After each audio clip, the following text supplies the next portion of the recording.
Pemirsa, menjelang Idul Fitri, PT PLN Persero Unit Induk Distribusi Sumatera Selatan, Jambi, dan Bengkulu melalui unit layanan pelanggan Mana menyalakan sambungan listrik gratis bagi warga prasejahtera di Desa Ribu Besar, Kecamatan Semidak Alas Maras, Kabupaten Seluma, Bengkulu.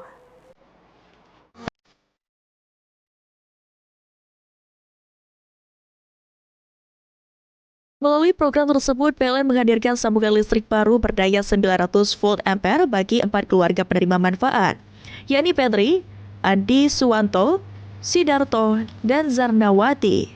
Kehadiran listrik ini memberikan manfaat langsung bagi warga, terutama untuk mendukung aktivitas rumah tangga dan ibadah masyarakat menjelang Idul Fitri. Manajer PLN WLP Mana Wahyudi Putra mengatakan program Like Up the Dream merupakan bentuk kepedulian insan PLN yang menyisihkan sebagian rezekinya untuk membantu masyarakat prasejahtera agar dapat menikmati listrik secara mandiri.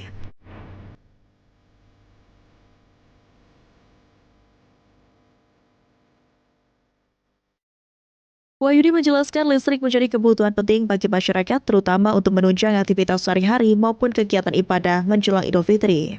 Program penyambungan listrik ini dilaksanakan berdasarkan rekomendasi dari Dinas Energi dan Sumber Daya Mineral Provinsi Bengkulu, sehingga bantuan dapat diberikan secara tepat sasaran.